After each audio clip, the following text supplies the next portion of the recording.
Hello, lovely people. It is so good to be back.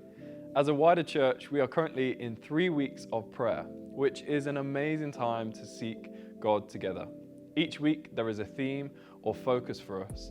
The first week being draw near, the second, prepare the way, and in the final week, it is kingdom come.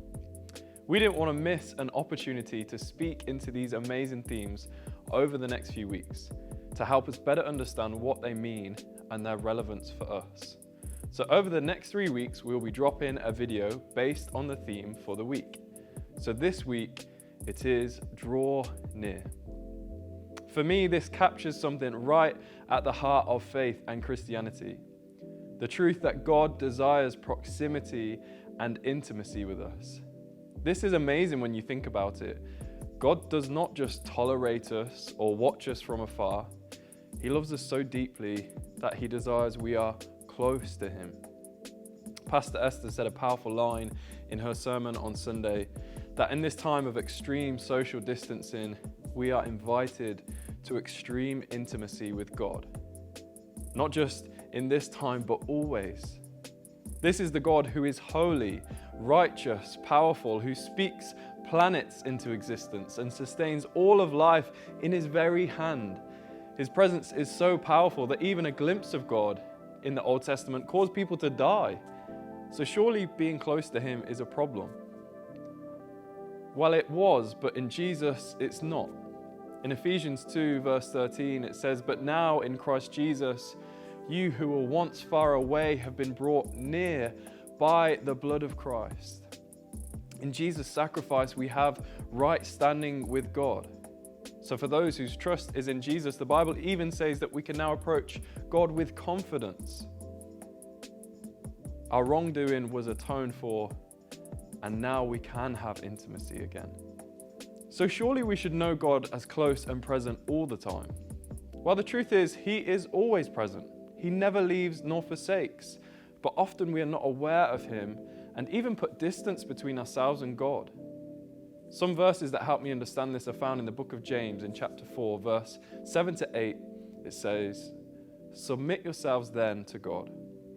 Resist the devil, and he will flee from you. Come near to God, and he will come near to you.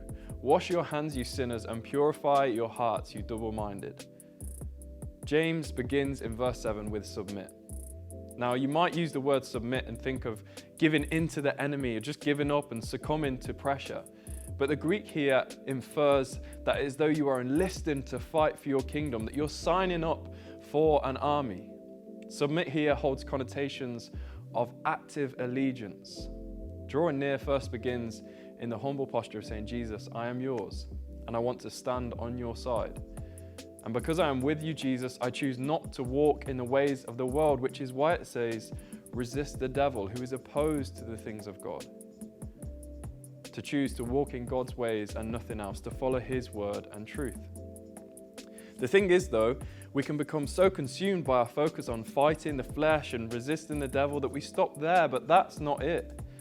It's not merely enough to resist the devil.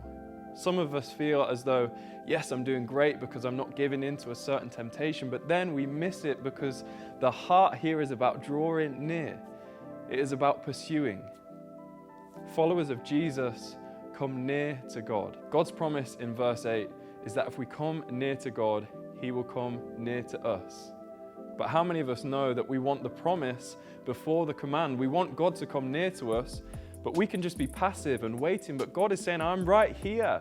You have access. Come near and see that I am here waiting." God already made the first move in coming as Christ on the cross. Fellowship with God is not something we just drift into, but something we actively step into. My encouragement to you is to taste and see that he is good, that he is God. Draw close to him today because he is desperate to draw close to you.